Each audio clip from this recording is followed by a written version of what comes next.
¿Cuántas promesas te han hecho que no se han cumplido?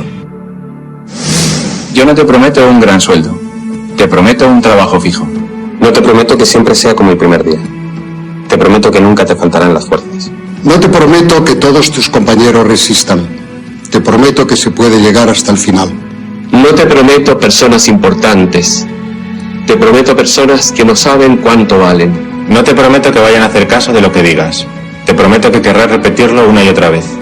No te prometo la comprensión de los que te rodean. Te prometo que sabrás que has hecho lo correcto. No te prometo que te vayan a pedir ayuda. Te prometo que te necesitarán. No te prometo una decisión fácil. Te prometo que nunca te arrepentirás. No te prometo un trabajo perfecto. Te prometo formar parte de un proyecto inolvidable. No te prometo que siempre vayas a obtener resultados. Te prometo que tu trabajo dará mucho fruto. No te prometo que vayas a tener grandes lujos. Te prometo que tu riqueza será eterna. No te prometo que siempre vayas a poder ser valiente. Te prometo que tu amor será más fuerte que el mío. No te prometo que puedas acabar con el dolor, el sufrimiento y la injusticia. Te prometo que estés donde estés, llevarás esperanza. No te prometo el reconocimiento del mundo. Te prometo una palabra eficaz. No te prometo seguridades humanas. Te prometo la certeza de que has sido elegido. Y te prometo que alimentarás al mundo.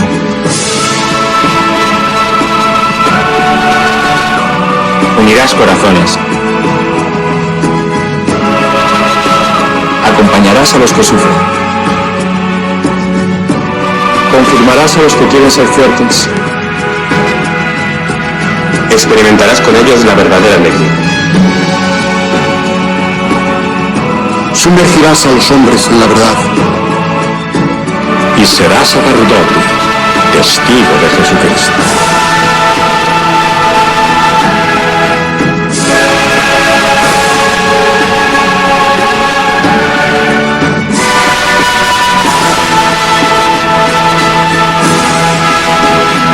No te prometo una vida de aventuras. Te prometo una vida apasionante.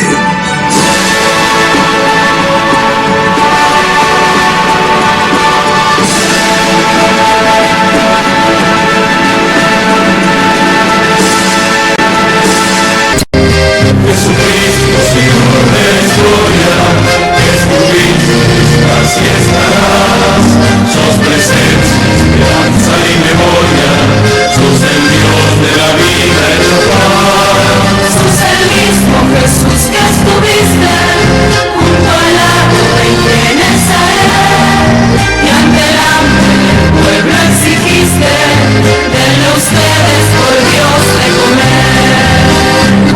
Quédate con nosotros Jesús, te da miedo tanta oscuridad, no es posible morirse de hambre en la patria bendita del mar. Quédate con nosotros, Señor, que hace falta un nuevo Emaús. La propuesta será compartir con vos y en tu nombre Jesús. Primitir por de pastores, que fue el nuevo banquete pascual. Homenaje nuestros mayores, al Dios vivo de su libertad. Cena santa, signo y profecía, memorial de Jesús servidor, nueva alianza de la Eucaristía, que es misterio de fe y comunión. Quédate con nosotros Jesús, te da miedo tanta oscuridad, no es posible morirse de hambre en la patria bendita del pan.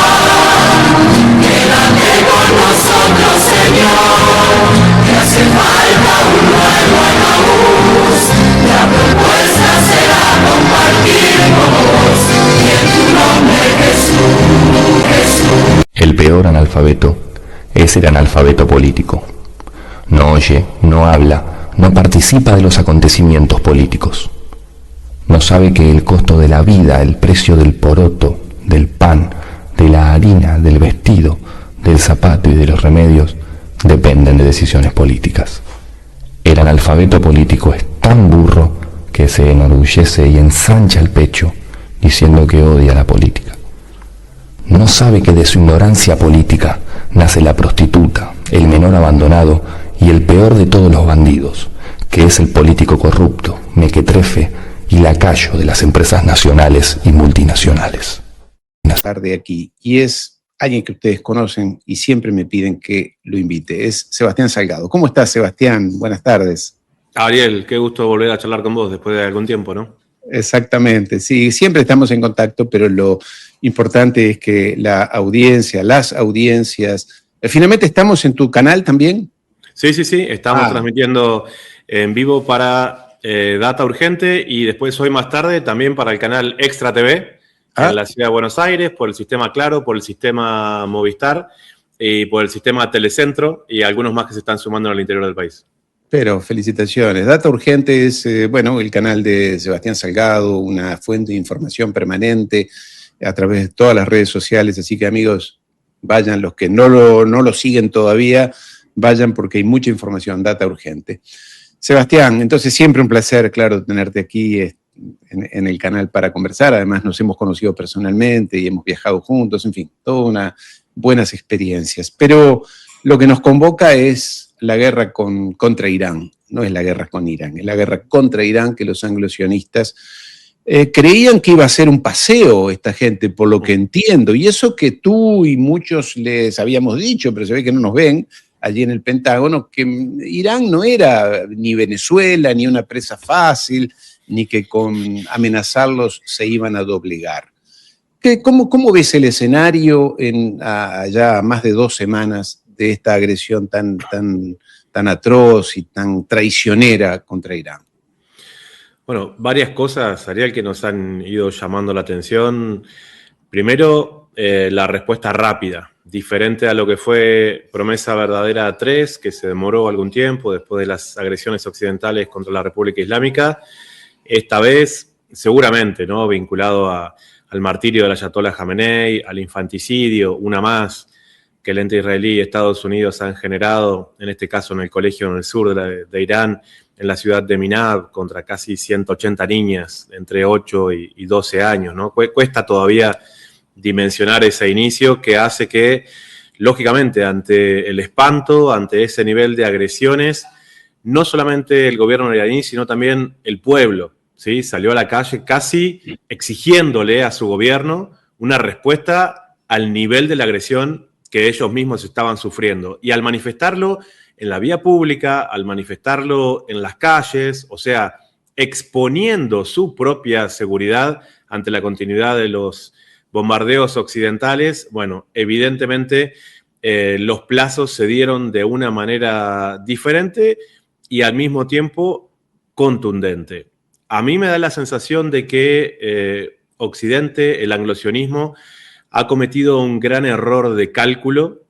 Yo coincido con vos, o sea, sin menospreciar tal vez los intentos de defensa que han hecho desde la República Bolivariana de Venezuela ante este asedio, pero el resultado evidentemente ha sido otro. Y es importante poner esto sobre la mesa porque yo creo que no se hubieran atrevido hacer este nivel de agresión sabiendo que Irán iba a cumplir con el bloqueo del estrecho de Hormuz, que ya hizo que el barril de dólar penetrara la barrera de los $100, que hacía mucho que eso no pasaba, porque evidentemente Estados Unidos sabe que tiene ahora la posibilidad de tener acceso, vamos a ponerlo en esos términos, a el petróleo venezolano a través de sus empresas. Ahora, hay otras cuentas que no han terminado, evidentemente, de sacar, y es que los tiempos de desclasificación de los archivos Epstein no son una estrategia militar.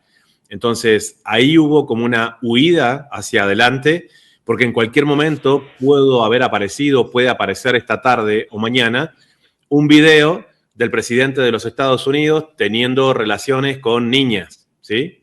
Evidentemente, este es el tiempo que estamos viviendo en este contexto. Hay unos audios que vos has escuchado y mucha de la gente que nos sigue también, en donde el propio Trump dicen, ni se les ocurra desclasificar eso, si caigo yo, caen todos ustedes. Y entonces hizo la lógica, presionó al Poder Judicial de los Estados Unidos para que desclasificaran 3 millones, pero en los cuales él no aparecía. Y entonces vuelve el resurgimiento del Pizzagate de Hillary Clinton y otra vez los demócratas arriba, haciendo que él aproveche ese tiempo para atacar a Irán. Ahora, ellos se han equivocado en el nivel de respuesta. Ellos venían desde hace algún tiempo fomentando esa ensalada rara que están queriendo crear ahora con, por un lado, los mujahidines, ese grupo terrorista de los mujahidines del MKO, con el hijo del Shah Reza Pahlavi, los que a principios de la década del 80 eran archienemigos, ahora se juntan para tratar de generar un frente común como una especie de gobierno iraní en el exilio, con esa terrorista que se llama Mariam Rajavi, y de la cual, te digo, esa gente tiene tanto poder que incluso en el Congreso argentino consiguieron más de 150 firmas de diputados el año pasado para que se reconociera esa especie de gobierno iraní en el exilio, que es como un Guaidó persa, ¿sí? Si se quiere. Y entonces ellos creyeron que martirizando al ayatollah Khamenei, estos movimientos iban a emerger de algún lado en Irán, y eso no pasó, y al contrario. Esto ha unido en el dolor, obviamente, a los iraníes, los ha unificado ante las agresiones externas una vez más. El pueblo persa tiene 5.000 años de historia en ese lugar, ya han vivido históricamente agresiones occidentales, la propia de Alejandro Magno quemando Persépolis es parte de la historia, entonces no los amedrenta, ¿sí? No, los iraníes no van a ver si se van a algún lado para estar a salvo, ellos van a estar defendiendo su territorio, pero también su identidad, su cultura, su idioma y su descendencia, ¿sí? En ese mismo espacio. Entonces, lo que estamos viendo ahora con esta cosa de que Irán no le baja, ¿sí?, a las respuestas misilísticas con los drones con los misiles hipersónicos, con los misiles balísticos, empieza de a poco a hacer sonar las alarmas de Tel Aviv. Ahora, efectivamente, han hablado de semanas, de meses en los que esta guerra se puede prolongar. En este canal no hablamos de temas militares, no nos metemos en los temas militares porque no los conocemos, no es la especialidad. Pero ¿vos creés que Irán efectivamente tiene capacidad para aguantar y prolongar esta guerra, este enfrentamiento con Occidente, que además es un Occidente disperso, las monarquías del Golfo, otros enemigos en la región, los propios Estados Unidos? Y acá te meto una segunda pregunta que va junto a esta.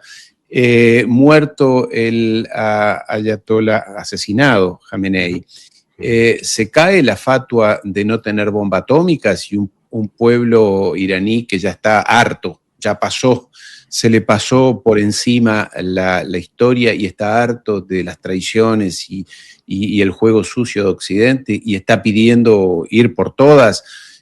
¿Vos creés que Irán tendrá o se decidirá a tener la bomba atómica siguiendo el ejemplo de Corea del Norte?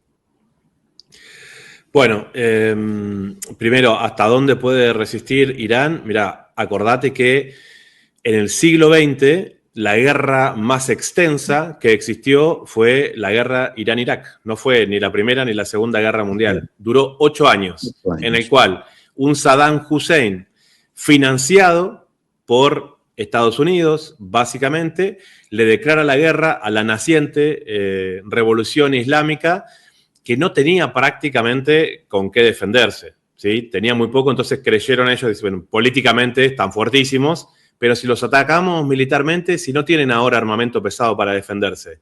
Bueno, esa guerra duró 8 años, en Irán se conoce como la Sagrada Defensa, había más voluntarios para ir al frente que rifles con qué defender.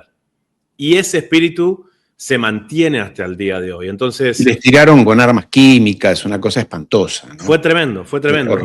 Esa etapa de Saddam hace, creo yo, que lo que le pasó después, bueno, encontrara una vuelta karmática en las acciones que él mismo ha realizado, ¿sí? Porque en definitiva, Irán e Irak ahora han vuelto a ser países hermanos, pero en aquel tiempo generó más de 500.000 de muertos de uno y de otro lado, ¿no? O sea, fue durísimo Y también, fíjate qué interesante, Saddam Hussein empezó a albergar a todos los grupos disidentes en contra del proceso revolucionario, que eran justamente los mujahidines, los financiaban ellos mismos, entraban, golpeaban una ciudad cercana a la frontera con Irak, intentaban tomarlas por algunas horas, generaban todo el daño contra la población civil de esas ciudades y luego tenían que retroceder. Entonces, vamos a decir, la resistencia iraní no depende de su armamento. Hay un proceso revolucionario con una concepción incluso de fe en las acciones que ellos están llevando adelante, que no entra dentro de las ecuaciones militares estadounidenses, y lo cual deberían hacerlo, porque cuando pasa esto, pareciera que no aprendieron del factor moral de la guerra de Vietnam. ¿Sí? Uno se encontraba con una situación parecida. Va a Estados Unidos con todo su poderío, ahí estaban los vietnamitas, unos chiquititos que hacían pozos y tenían rifles, y les ganaron. Y les ganaron porque hay un factor moral que a veces termina decidiendo los resultados militares. Ahora, Irán está preparado para esto en el sentido de que también tiene el desarrollo de armamento con un costo mucho menor al que tienen sus enemigos. ¿Qué quiero decir con esto? Los drones Shahed, que incluso fueron muy efectivos en el frente entre la Federación Rusa y la OTAN en territorio ucraniano, aunque en los primeros meses decían que no era cierto, después se evidenció que sí lo era, son unos drones tremendamente efectivos que no son tan rápidos, pero que tenés que gastar armamento en derribarlos. De hecho, suenan, tienen un motor de moto. Sí. Vos lo ves y decís, ¿esto va a llegar? Bueno, si no lo frenás, llega y explota fuerte y va muy bien direccionado. Pero son lentos y al mismo tiempo muy efectivos. Entonces, hacer uno de esos cuesta apenas más de $20.000 y derribarlo por ahí le cuesta $250.000. Esa ecuación Irán la tiene planteada desde hace mucho tiempo, porque en los momentos en que ellos crean necesarios, también tienen otro tipo de armamento, como el que se empezó a usar por primera vez hace 2 días, que es el misil balístico de combustible sólido, que eso hace que el misil pueda ponerse en funcionamiento mucho más rápido, dar una respuesta mucho más rápida. Lo pueden tirar incluso desde plataformas móviles, o sea, desde un camión, pero al mismo tiempo es un misil que pesa 23 toneladas. Es el papá de los misiles. Tiene más de 20 metros de largo y llega a más de 2.000 kilómetros. Irán dio una probadita de uno de esos hace 2 días y entró haciendo de cuenta que la cúpula de hierro no existe. Y el siguiente método es los misiles de desfragmentación, que cuando están arriba de su objetivo, en lugar de que sea una sola cabeza, se reparten en 200. Entonces, ese sistema de la cúpula de hierro que ellos tienen preparado para que pegue cabeza contra cabeza, cuando tenés 100, bueno, le pegarás a una, pero 99 pasan. Y son esas fragmentaciones lumínicas que vemos caer e iluminar el cielo de Tel Aviv. Entonces, creo que el pueblo iraní, por sobre todo a nivel de conciencia, está preparado para una guerra extensa y van llevando adelante una serie de estrategias militares que conllevan, lógicamente, al cumplimiento de los acuerdos militares que tienen con importantes socios de los BRICS. Obviamente, estamos pensando en Rusia y en China, con los cuales no es que Irán esté esperando que ningún ejército salga a defenderlos absolutamente de nada. No lo han pedido ni lo van a hacer. O sea, el orgullo persa está por arriba de lo que nosotros podemos llegar a imaginarnos. Ahora sí, si tenían acuerdos a nivel militar, que no vayan a existir las presiones occidentales para que los incumplan. Y hasta ahora no hay ningún indicio de eso. Pero con eso puede llegar a ser suficiente para poder extender el conflicto. Y el otro tema de la fatua que vos decís que es muy interesante, la fatua era del principio de la revolución. Vamos a recordarlo, es un mandato islámico a través de lo cual se propone algo específico que no puede ser cambiado de ninguna manera y hay que asumir las consecuencias de llevar ese proyecto adelante. En este caso, la fatua de la etapa del Ayatollah Jamenei, no del Ayatollah Khomeini, o sea, del principio de la revolución, del iniciador del proceso político, la fatua era de ese momento y era que en el programa nuclear iraní no se iba a desarrollar una bomba atómica. ¿Sí? Por eso Irán siempre estuvo dispuesto al diálogo y fue una mentira occidental de Estados Unidos y de Israel cuando simplemente querían generar un engaño a través de sus sistemas multilaterales, de decir, nos encontramos en Ginebra y en la Embajada de Omán y seguimos charlando, cuando en realidad estaban preparándose para atacarlos y que tal vez bajen la guardia creyendo que se podía llegar a un acuerdo. En el anterior gobierno de Trump, cuando habían avanzado, se generó el martirio de Qasem Soleimani, recordemos, en Irak, como una manera de decir aquel acuerdo del G5+1 que habían trabajado tantos años, hasta Alemania había estado metido ahí, no sirve para nada. Entonces, la fatwa existe todavía, sí se puede cambiar, aunque tiene que tener rango parlamentario, habría que pasarla por el Parlamento. Y si vos me preguntás a mí, yo creo que sería importante, porque hoy por hoy hay una asimetría, teniendo en cuenta de que Israel tiene más de 100 ojivas nucleares, Estados Unidos ni que hablar, y el hecho por el cual ellos se atreven a generar este nivel de agresión sobre Irán es justamente porque ellos saben que no tiene una bomba atómica. Ahora, si nos ponemos a pensar de qué manera Irán podría llegar a utilizarla, bueno, obviamente es sobre su máximo enemigo, que es Israel. De la misma manera, Israel planea usarla sobre Irán. El problema es que Israel está montado sobre Palestina. Los israelíes viven en la Palestina ocupada y en caso de dar una respuesta de ese nivel nuclear, digamos, la radioactividad no distingue entre israelíes y palestinos, con lo cual esa gran defensa, vimos ayer el día de Al-Quds, ¿no?, en el que el ayatollah Khamenei promovió un día en la defensa del pueblo palestino, que es el último viernes de Ramadán. Ese compromiso, que es el país que nunca se ha doblegado, a diferencia de los países árabes, Irán es el país que nunca se ha doblegado en la defensa del pueblo palestino ante nada, porque podrían haber conseguido muchas concesiones, pero nunca abandonaron el pueblo palestino de ninguna manera, y eso el pueblo palestino lo tiene claro, y eso es lo único que a los palestinos hoy día les sigue generando, vamos a decir, una esperanza de vida sobre el fin de la ocupación en esta respuesta militar de Irán sobre Tel Aviv. Sebastián, vos decís que el gran enemigo es Israel, y en esta etapa, donde evidentemente hay tanta indignación en el pueblo de Irán, la meta es erradicar políticamente al Estado de Israel. No estamos aquí hablando, ni en tu canal ni en el mío, de matar a nadie, de venganza, de odio, ni nada. Estamos hablando de entidades políticas. Estado mal llamado Estado de Israel. ¿Crees que esa es la meta de Irán en esta etapa? Primero hay que decir que no hace falta una bomba atómica para terminar un proyecto de ocupación, porque en definitiva es un proyecto de colonización tardía europeo utilizando una fachada religiosa a través del judaísmo para generar a través de la ocupación el genocidio que estamos viendo hasta este mismo momento. Terminar con eso sería terminar con el genocidio del pueblo palestino, que ahora ellos quieren mostrarse como salvadores, llevándolos para otros lugares, porque claro, hay un momento en que las familias también quieren por lo menos tener derecho a la vida, ya que no tienen derecho al agua, a la expresión, a la vivienda, no tienen derecho a nada. Lo último que les queda es aferrarse a la vida, y tal vez algunos palestinos prefieran unas familias pensando en sus niños y eso, querer salir de ese contexto. Pero yo creo, Ariel, que si esto continúa, el propio Israel tiene dentro de sí mismo el germen de la autodestrucción, ¿sí? Israel no tiene futuro. Ellos no tienen ni siquiera 80 años de vida como un enclave colonial de tantos que han durado. O sea, seguramente los españoles habrán creído que el Virreinato de la Plata iba a durar para siempre, ¿sí? Y sin embargo, las cosas no son así.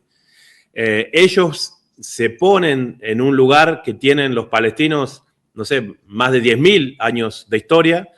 Los semitas en ese lugar, no los ashkenazíes, como son los representantes que ellos traen de Europa, no los házaros, sino los semitas realmente, que actualmente son los palestinos árabes que se convirtieron al Islam después, pero que nunca se fueron de ahí, por eso son semitas, no es casual eso. Los antiguos judíos, yo sé que esto no le gusta ni a los palestinos musulmanes ni a los judíos antiguos, los antiguos judíos nunca se fueron a ningún lado, se quedaron ahí, nada más que en la expansión del Islam, igual que todos los pueblos árabes, se terminaron convirtiendo al Islam en su gran mayoría. Aquellos antiguos judíos, si alguien quiere defenderlo, es el pueblo palestino que hoy está ahí. y no pudieron convertirse al Islam antes porque el profeta Mohammed, que la paz y la bendición sea con él y su familia, no había nacido. Entonces, tienen que haber tenido otra religión antes de haber sido musulmanes. Tal vez algunos pudieron haber sido cristianos. Y creo que en ese sentido, evidentemente, Irán está demostrando representar, ¿no?, la resistencia a nivel mundial de muchísimos pueblos, y esto hace que la viabilidad en el proyecto sionista se desmorone.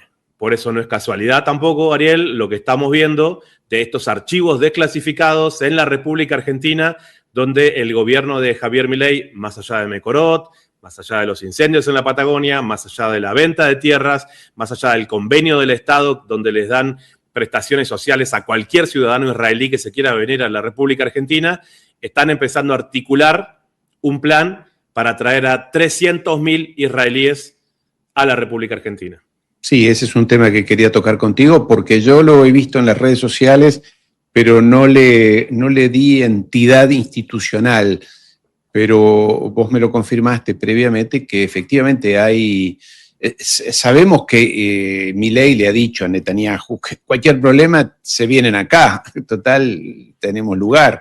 Y hay muchos gobernadores. Eso que dijo la semana pasada de soy el presidente más sionista del mundo, es tan desquiciado, da tanta vergüenza ajena, que eso no se dice adrede. Eso significa muchas cosas y creo que tiene que ver con esto mismo. Y me vas a comentar eso de los 300.000, hasta dónde llega ese plan, si existe y en qué consiste. Y también esto que ha circulado en las redes sociales, como que alguna autoridad del gobierno de Irán ha dicho que Argentina, específicamente Milei, ha pasado la línea roja y casi que se convierte en un enemigo o en un enemigo designado por el gobierno de Irán. ¿Qué hay de todo eso? Bueno, esto es una vuelta muy cínica, pero que nosotros la venimos estudiando desde hace muchísimos años, muchos años. Por eso en realidad estamos acá.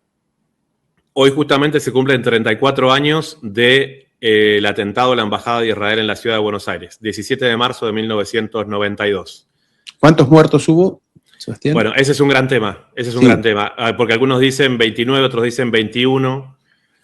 El tema es que ellos dicen de que hubo unos muertos israelíes, ¿sí? Imagínate en la embajada, pero que no los, vamos a decir, no sé qué palabra usar, no los dieron, no aplicaron el protocolo que se aplica en cualquier situación en la que una persona en unas circunstancias como esa muera, en donde tienen que ingresar en los peritos forenses de la República Argentina.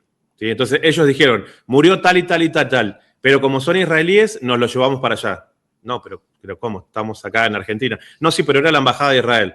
Y pues entonces no puede quedar registro. No, bueno, no nos importa. Anoten que murió este y este.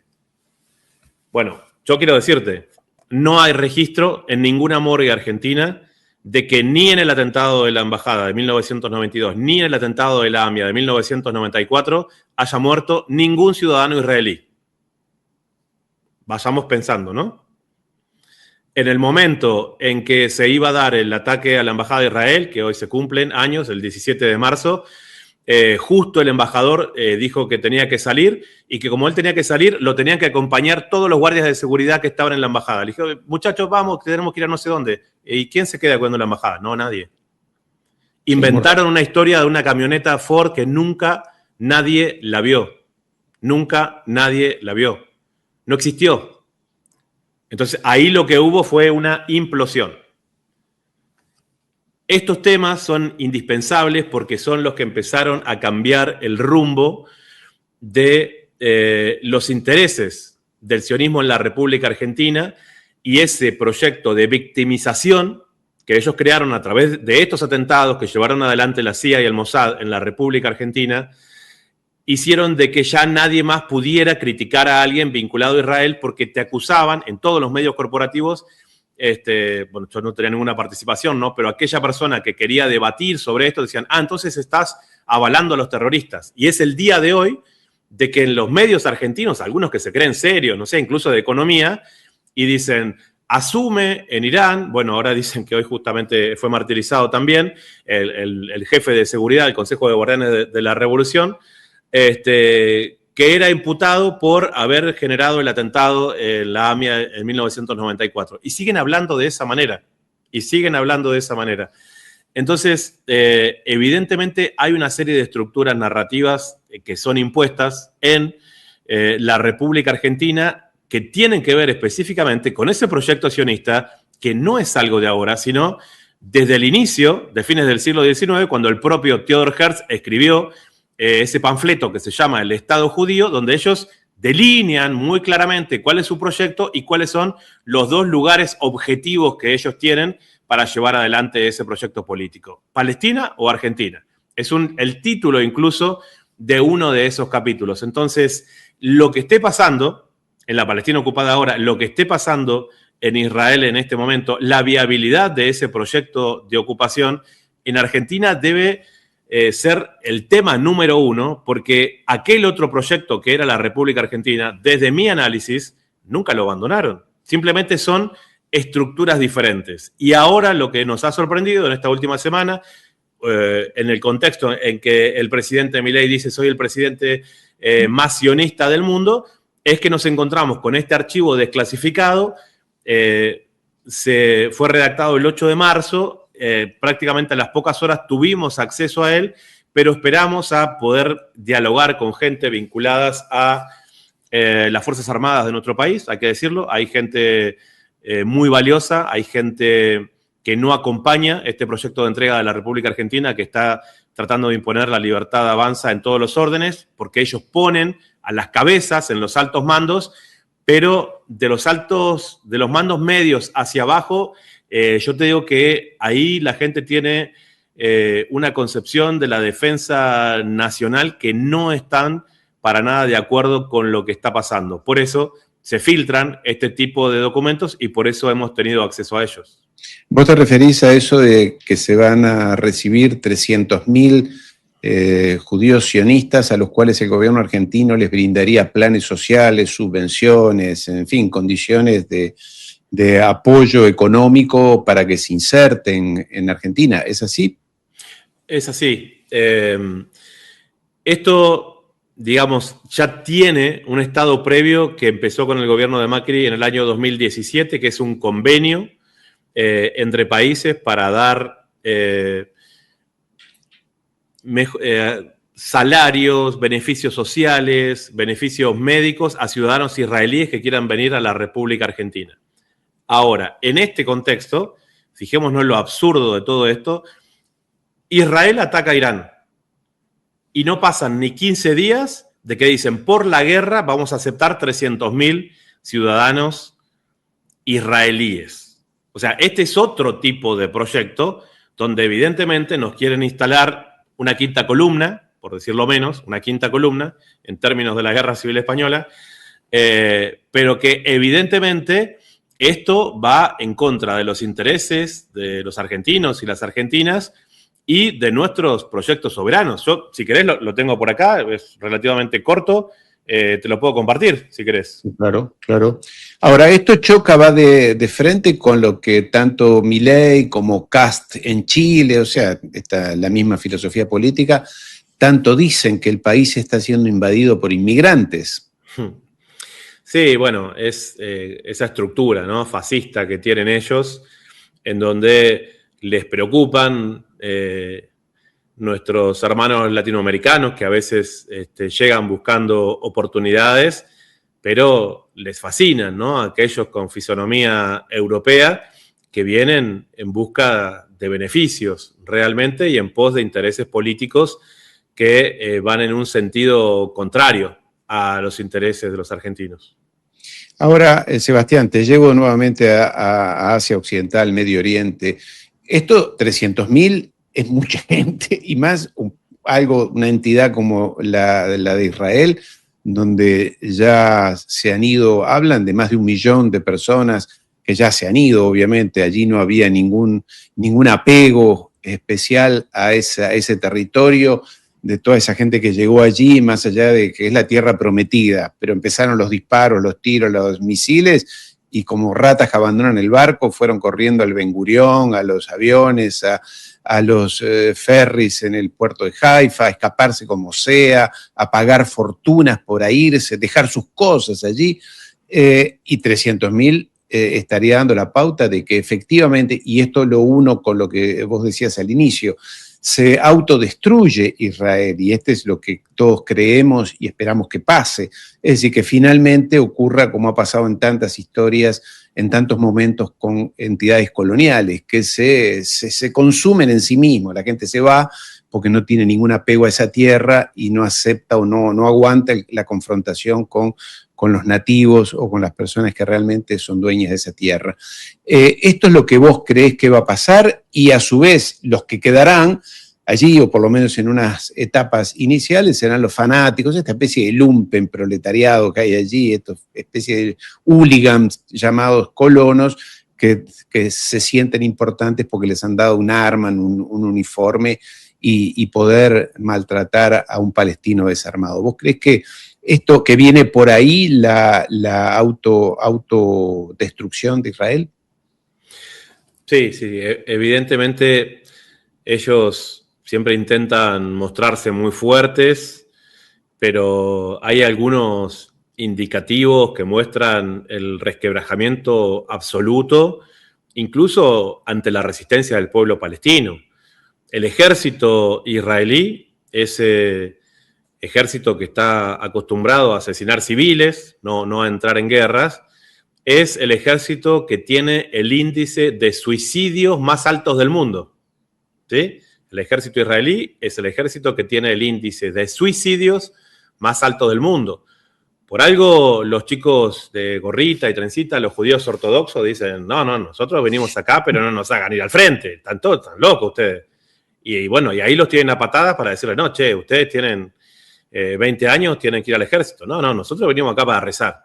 Bueno, ahí empiezan a verse enfrentamientos fuertes, ahí empieza a verse la concepción individualista de ese proyecto político, donde cada uno se mata a ver quién llega primero al búnker, si es que no alcanzan los espacios para todos, quién sale primero en un avión, si es posible salir nadando, salir por las fronteras que se puedan, de sus aliados árabes, de Jordania o de lo que sea, pero no hay un proyecto por el cual dar la vida, porque ellos se llaman a sí mismos colonos. En pleno siglo XXI se siguen llamando colonos, como si alguien estuviera esperando que la necesidad de que se habitara una tierra porque no hay población. En ese sentido, y teniendo en cuenta, ¿no?, lo bella que es Palestina, lo que nosotros tenemos acá en Argentina es infinitamente más, con tierras más fértiles, con el agua que ya la tomaron a través de la empresa Mecorot. Ellos controlan el agua de prácticamente más de la mitad de la República Argentina. Ahora tomaron AISA también ya en la ciudad de Buenos Aires. Ya controlan el agua, tienen sus empresas mineras que están operando ahí. Ya compraron una cantidad de tierras impresionantes. El proyecto de Joe Lewis tiene que ver con eso. Joseph Levy, no Joe Lewis. Es la misma persona, pero es Joseph Levy. ¿Sí? Entonces, este tipo de proyectos, Ariel, o sea, los venimos siguiendo, tienen décadas en la República Argentina. Y ante una situación como esta, el concepto de victimización, como si ellos no fueran los agresores, y convertirse y disfrazarse de agredidos, dicen refugiados de guerra en la República Argentina. No te extrañe que pueda venir gente incluso de otros países que sean parte de esa religión, que ni siquiera pasaron por Israel, pero que quieren formar esa estructura en la República Argentina, que están planificando desde el siglo XIX. Por eso los atentados fueron acá en Buenos Aires en la década del 90, para que nadie se meta con ellos. Aquella pelea épica, yo no sé si estabas argentino o no, en la década del 90, de Mauro Viale, con el gordo Samida, las trompadas, que uno le decía, decime tu nombre, y el otro le decía, entonces usted avaló la bomba Lamia, tiene que ver con eso, el amedrentamiento absoluto contra cualquier persona que pueda decir algo en contra de esa narrativa falsa que ellos, año con año, intentan restablecer, acusando a Irán, acusando a Siria, acusando a Hezbollah, una serie de disparates que a mí me dan vergüenza ajena, incluso de colegas que hacen análisis para algunos temas interesantes y a la hora de la hora, por sentirse comprometidos con esas estructuras narrativas, vuelven a esgrimir esa historia de que porque Menem traicionó, entonces Hezbollah. Son disparates, son los intereses de ellos y se está viendo de manera muy clara en este momento. Te llevo allí nuevamente. Entonces, las monarquías del Golfo, esos países florescentes y impresionantes, Dubái, etcétera, esto es una reconfiguración de toda esa región, porque lo que les ha hecho la República Islámica a las bases militares y una de las exigencias para una futura negociación es el retiro completo de bases militares estadounidenses en la región, etcétera, siendo que esa es la base del imperialismo en la región. Yo les doy protección, ustedes queden a las monarquías, quédense tranquilas, Irán es malo, pero yo les doy protección con mis super portaaviones, submarinos, los marines, mando a Rambo, Tom Cruise y todo fantástico. Y resultó ser que en 48 horas todo eso se cayó a pedazos. Entonces, ¿ahora qué pasa con Arabia Saudí, Kuwait, Qatar, Emiratos y demás? Primera cosa, recordar que, bueno, todos esos emires que son parte del Consejo de Seguridad del Golfo, Arabia Saudita, Emiratos Árabes Unidos, Kuwait, Bahrein, Qatar, son proyectos occidentales. Son proyectos occidentales, por eso ellos siempre tienen tan buenos vínculos con Washington, con Londres, con Tel Aviv, y nunca nadie en los medios occidentales se pone a hablar a ver si se respetan o no los derechos humanos en Arabia Saudita con el príncipe Mohammed bin Salman, ¿sí? En Arabia Saudita las mujeres manejan hace menos de 10 años, manejan autos hace menos de 10 años, ¿sí? En Irán vos tenés en las universidades más mujeres que hombres. Esas son las grandes diferencias. Sin embargo, se ponen a acusar a Irán de que no respetan los derechos de las mujeres. Mira, las mujeres iraníes con ese tema son muy enfáticas y yo creo que ellas hablan por sí mismas, no hace falta agregar mucho más. Ahora, esos países de las monarquías que siempre mantienen esas estructuras de ser súper jeques ricos y en el medio del desierto hacer edificios de 60 pisos, en algún momento también van a tener que enfrentarse con la realidad de sus propios pueblos que viven en la pobreza. ¿Sí? Lo que pasa es que los tienen tan subsumidos porque no hay elecciones, no hay nada en esos países, no se respeta ningún tipo de libertades, ni individuales ni colectivas, que, bueno, está todo el mundo calladito, por decirlo de esa manera. Ahora, cada vez que tienen la posibilidad de expresarse en una cancha de fútbol, de manera indirecta, ellos dejan bien en claro la traición de sus líderes, por ejemplo, para con el pueblo palestino, que son árabes y musulmanes, sunitas, igual que ellos. Hay una que a mí me gusta mucho en Marruecos, no es del Consejo de Seguridad del Golfo, pero es otra monarquía, la monarquía de Mohamed VI, y en una cancha las dos hinchadas de dos clubes que compiten se ponen todos a cantar una canción reivindicando el cariño por el pueblo palestino y la traición de esos árabes que en pos de mantener esos vínculos con Occidente traicionan a su propia sangre y a su propia cultura. Ahora, eso tampoco tiene por qué mantenerse por siempre. Si uno, o sea, vos vas a Doha, a Qatar, y te encontrás con un mercadito antiguo, no sé qué, son construcciones que simulan ser un mercadito antiguo, pero que tiene todo menos de 50 años de vida. Entonces, esa situación yo creo que los países árabes la están teniendo muy en cuenta. Van viendo que hay una serie de factores que no van a ser de alguna manera algo que permanezca de la manera que lo hemos conocido hoy en el tiempo, porque se están generando una serie de cambios reales diferentes a los de la etapa que se conoció como la primavera árabe, conocida, financiada desde Occidente, y a partir de eso, si vos te fijás, ninguno sale a enfrentar a Irán porque Irán ataque a las bases militares. Ellos sabían perfectamente lo que estaban haciendo, la cantidad de beneficios que todos ellos tienen por instalar esas bases estadounidenses y de la OTAN. Entonces, lo menos que pueden hacer es quedarse callados como lo están haciendo hasta este momento.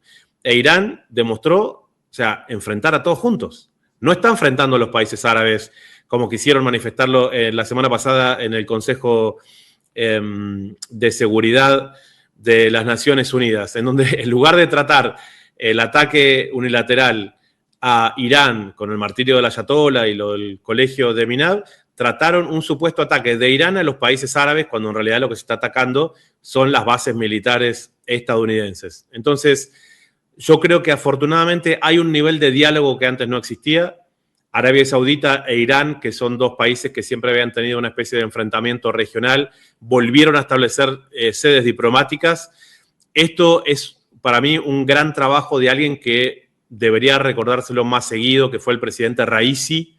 Acordemos, antes de Pezeshkian, de este presidente actual, es el que hizo el acuerdo a 25 años con China, es el que hizo el acuerdo a 20 años con la Federación Rusa, es el que volvió a restablecer las relaciones diplomáticas con Arabia Saudita, fue el que dio la estructura para que Irán pueda ser parte de los BRICS y de una manera muy extraña cayó su helicóptero cuando regresaba de la inauguración de una represa hidroeléctrica en Azerbaiyán, país que está siempre alineado con Israel.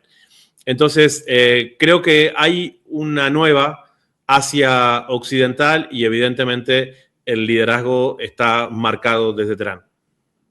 Exactamente, y además que el propio presidente de Irán, Pezeshkian, pidió disculpas a sus vecinos árabes diciendo, bueno, pero no es contra ustedes, es contra las bases. No. Una altura diplomática impresionante. Efectivamente hay un nuevo escenario en la región. El Golfo, allí el acceso, el estrecho de Hormuz, Trump que dice, ayúdenme que los vamos a liberar. ¿Cómo se resuelve esto? Estados Unidos, yo tengo algunas informaciones donde me indican que realmente están en un brete, muy preocupados, porque ¿cómo sale Trump de todo esto? O Trump no nos interesa, pero quiero decir, ¿cómo ves ese escenario, esa relación de invadir por tierra la isla de Kark? En fin, ¿qué va a pasar? Van cometiendo un error tras otro, ¿sí? Porque siempre le van dando a Irán el respaldo moral de sus acciones militares. O sea, ¿para qué bombardearon esa isla donde no es que ahí se produzca el petróleo, pero hay una serie de acueductos que van desde el continente hasta la isla, en donde ahí recargan todas las embarcaciones que después van a pasar por el estrecho de Hormuz? Irán lo había dicho desde hace mucho tiempo. Irán tiene la posibilidad absoluta de bloquear el estrecho de Hormuz, por ahí pasa el 25% del petróleo de todo el mundo. Eso cambia, lógicamente, la cotización de este commodity, sobre todo del barril, y a partir de esto... 103, hoy estaba 100, ahora está 103. Imagínate que antes de todo esto no había pasado la barrera de los 80 desde hace mucho tiempo. Exacto. Había estado en 80, no sé, más de un año. Y bueno, evidentemente Estados Unidos quiere usar una serie de estrategias propias del siglo XX que no se condicen con la realidad de este tiempo. Por ejemplo, moviendo un par de portaaviones, diciendo, bueno, con estos acá, los que se hagan los locos en el estrecho de Hormuz, nosotros acá vamos con toda nuestra fuerza naval. Bueno, el portaaviones Lincoln tuvo que dar media vuelta, recular y volver para Estados Unidos. 4 pepazos, ¿sí? 4 misiles de Irán, lo pusieron fuera de combate, no duró ni un día. Obviamente ellos no lo van a reconocer, pero nadie saca un portaaviones del teatro de operaciones después de que lo venís mostrando en todo su trayecto y no sé cuánta cosa. Y el portaaviones Ford, fíjate que yo vengo siguiendo algo que me genera mucha curiosidad. El portaaviones Ford, que supuestamente está en camino a reemplazar al otro, al Lincoln.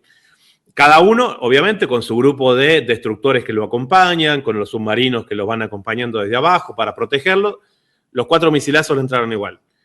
Ahora, el portaaviones Ford, cuando venía por el Mediterráneo, uno empezaba a ver videos donde internamente era un mar de mierda de las propias cloacas de los baños que los militares estadounidenses se encargaron de mostrar. O sea, eran los soretes que iban para un lado y para el otro y los tipos diciendo, miren, estas son las condiciones, ¿sí? Todos los inodoros desconectados y ahí iban los tipos navegando. Tuvieron que pedir ayuda a Italia para ir a hacer reparaciones. Raro que en un contexto como este se vea eso que fue real. Salen de ahí, siguiente cosa, un incendio en la lavandería hace 2 días, que estuvo un incendio que duró más de 30 horas.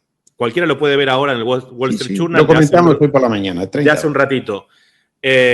Mi percepción como analista, los propios militares estadounidenses, marineros, están saboteando su propio portaaviones porque saben que pueden no volver. ¿Sí? Estas cosas no pasan en un contexto como esto. Lo que pasa es que sería tan vergonzoso, ya el primero que tiene que dar la vuelta y el segundo, que su propia tripulación esté saboteando la llegada al Golfo Pérsico, que aquellas historias de Rambo, como vos estás diciendo, evidentemente no se condicen con la realidad. Irán tiene el estrecho de Hormuz incluso minado con minas inteligentes, que no son las de la Segunda Guerra Mundial, tienen su propio desplazamiento, ¿sí? No es una cosa cualquiera.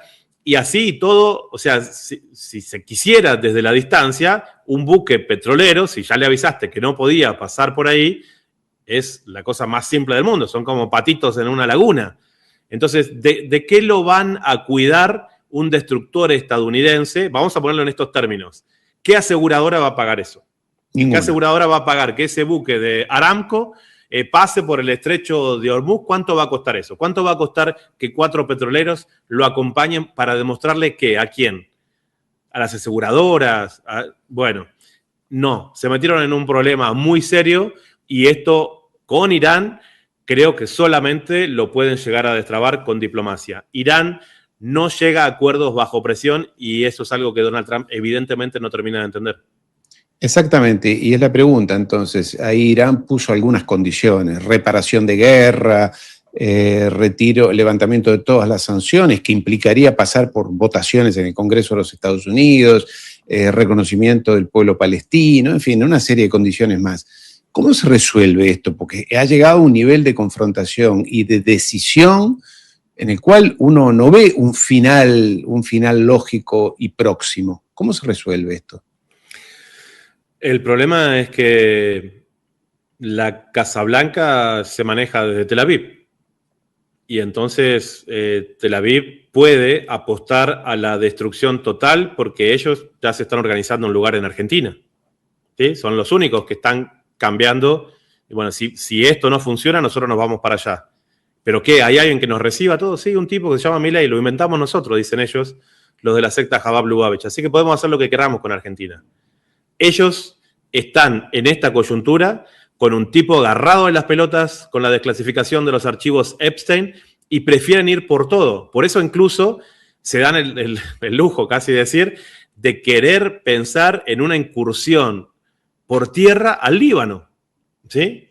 En una incursión por tierra al Líbano. O sea, ¿será el momento realmente? Bueno, ellos prefieren, evidentemente, que Estados Unidos asuma el costo en vidas, por sobre todas las cosas, en vidas de este conflicto y a partir de eso, lógicamente, con el debilitamiento de algunos de los que pueden ser sus enemigos regionales, tratar de buscar la posibilidad de que la continuidad de sus asentamientos coloniales permanezcan.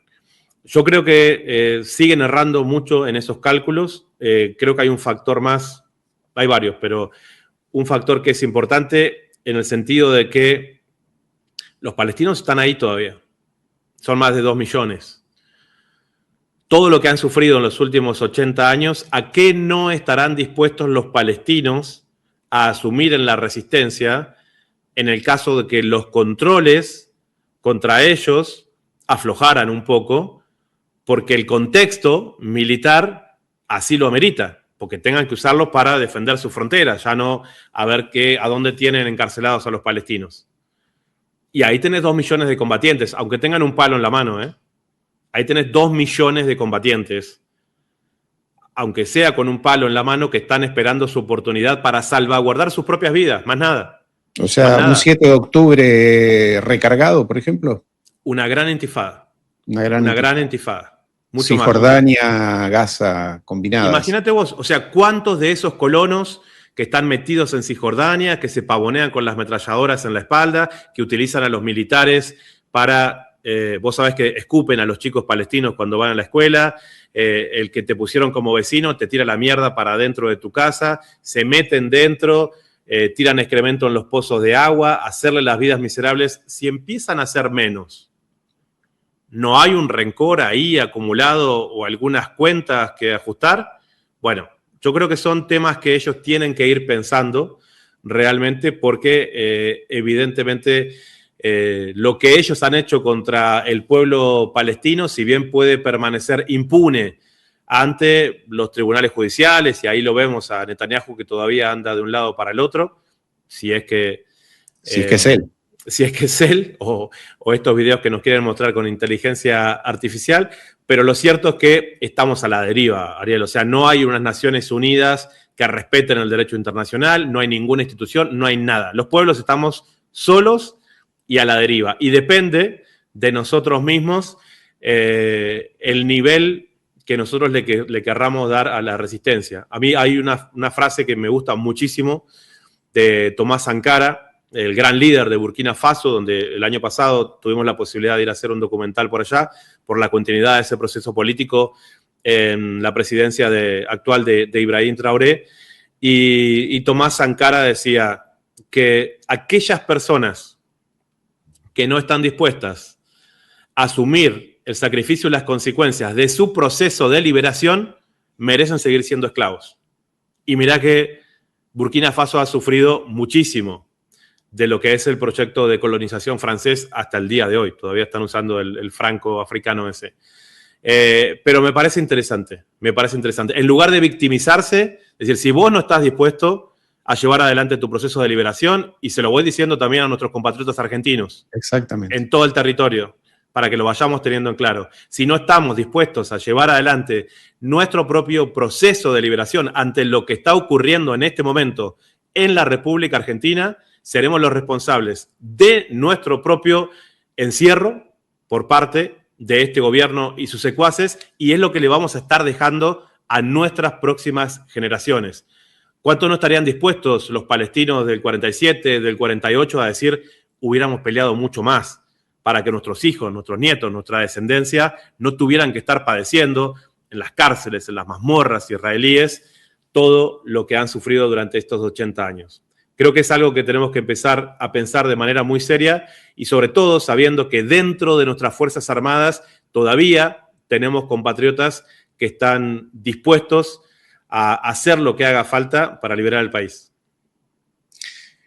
Sebastián, te quiero preguntar de esto y del futuro de los BRICS, que se reúnen en Nueva Delhi, justamente, en agosto, septiembre, un par de meses, 3 meses, siendo que la semana anterior el primer ministro, el racista, nazi, Modi, fue ahí a abrazarse con Netanyahu y a decir que la India e Israel son pueblos hermanos, es más, que comparten el Talmud como libro inspirador.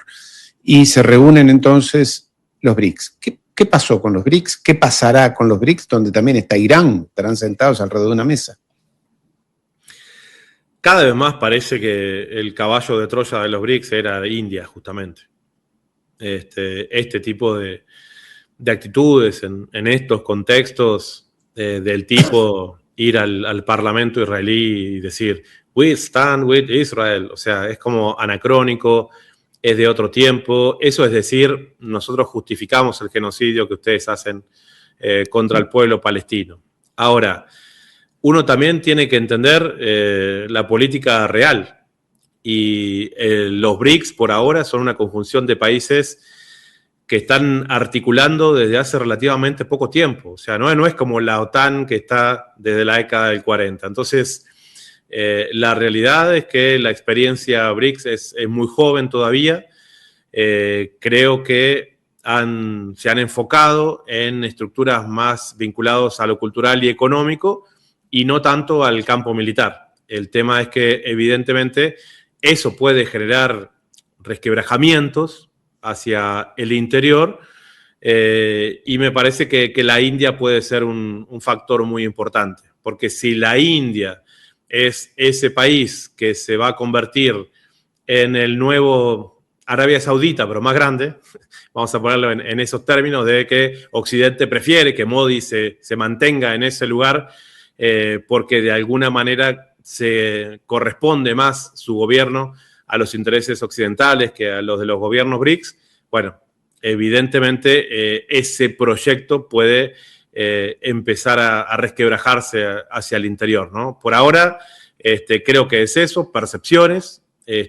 Podemos esperar un poco más a ver cómo se van dando algunas situaciones, pero vemos como posturas a veces que parecieran incluso antagónicas, ¿no? No nos olvidamos de que fue Brasil, el presidente Lula, el que impidió el ingreso de Venezuela a los BRICS en la cumbre de Rusia, y nos seguimos preguntando, ¿no? O sea, ¿qué hubiera pasado? Sí. ¿Se hubiera atrevido Trump a secuestrar un presidente de los países BRICS? No sé. Como no estaba, nos quedaremos con la duda. Exactamente. Querido Sebastián, tengo 1000 preguntas más y además es con la claridad y la brillantez con la que analizás la geopolítica mundial, uno se quedaría horas hablando contigo, pero te prometí que no estaríamos más de una hora y estamos allí ya en una hora. Quiero agradecerte infinitamente, recomendarles a los amigos que lo sigan, obviamente, a Sebastián Salgado en sus redes, Data Urgente, muchísima información, buen análisis y, como siempre, muy inteligente por parte de Sebastián. Querido amigo, te mando un fuerte abrazo y te agradezco que hayas conseguido esta entrevista, esta charla con mi canal. Sí. Ariel, muchas gracias a vos, como siempre un gusto charlar, seguimos de cerca tu canal, la verdad que siempre tenés grandes invitados, así que es un honor habernos sumado al equipo. Muchas gracias. Sumado al equipo. Pueblo que escucha, únete a la lucha. Pueblo que escucha, únete a la lucha. Pueblo que escucha, únete a la lucha. Pueblo que escucha, únete a la lucha. Pueblo que escucha, únete a la lucha. Pueblo que escucha, únete a la lucha. Pueblo que escucha, únete a la lucha. Pueblo unido, nunca vencido. Pueblo unido, nunca vencido. Y luche, luche, luche, no deje de luchar. Y luche, luche, luche, no deje de luchar. Por un canto de obrero, obrero y popular. Y luche, luche, luche, no deje de luchar. Pobre el pobre que no luche, siempre callado nomás. Le han de robar su guitarra,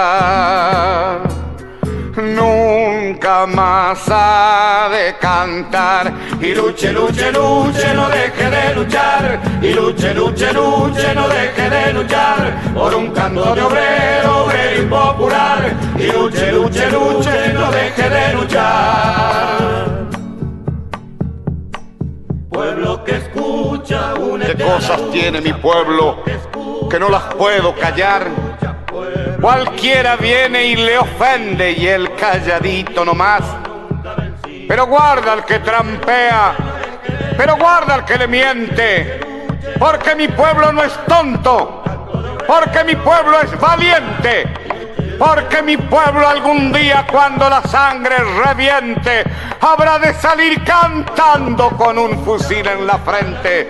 Y entonces no habrá más niños durmiendo bajo los puentes, ni obreros, ni campesinos, siempre apretando los dientes, porque mi pueblo es de machos y nadie me lo desmiente. Y luche, luche, luche, no deje de luchar. Y luche, luche, luche, no deje de luchar. Por un canto de obrero, obrero y popular. Y luche, luche, luche, no deje de luchar.